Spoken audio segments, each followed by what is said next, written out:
My name is Peter Bloom. I'm a professor of management and society at the University of Essex. I'm also the co-founder and co-director of our Cover Research Center, which stands for Commons Organizing, Values, Equalities, and Resilience. We're creating an MSc in social economy. We've also done a lot of social economy education innovation, including having an undergraduate final year independent study on cooperative management and marketing, where we work directly with cooperatives, and having a first year module that is focused on values and value creation that very much explores cooperative value creation. More broadly, we as a group have been working on a range of different impact projects that look at social economy education within communities and with cooperatives.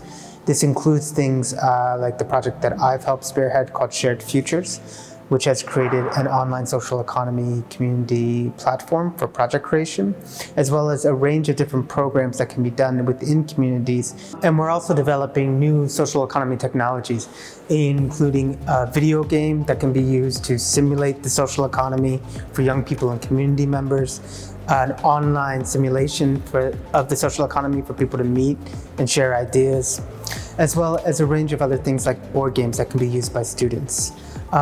So our group is also working with people like, as I mentioned, George Kokonides, who are working on community-based health programs and the relationship between technology and commons-based value, and on actually better understanding how we can create a truly commons-based shared economy. And this includes creating new technologies that are economically viable, but are open source and free to use. So I think I'm very interested just to learn what a lot of different people are doing, but also getting a sense of the types of resources that are being created and for who and why.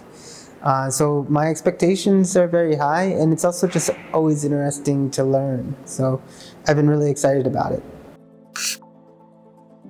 So much amazing work that's already been done, and so many ways in which you can learn from what has been done, and hearing these different voices and thinking about, well, what can I do to make this work in my context? And what can also my own experiences maybe do to help shape this? And I think that's really important, because while it may not always seem like it, I think that we're not always the best at being in real international solidarity with one another. And that means more than just supporting each other during struggles. That actually means creating local communities of action and global communities of knowledge sharing. And it really does feel, that we're kind of a global community, and that I feel as if I'm working with partners from around the world, and that's always empowering and exciting. I think one of the things that we want to begin to think about is the different stages and levels at which you actually conceive, implement, and deliver social economy education. So the focus has been largely on modules, which is great, but to a certain extent, depending on the context and depending on the system, your module delivery is going to be rather prescribed based on the number of students you have, based on the accreditation that you need.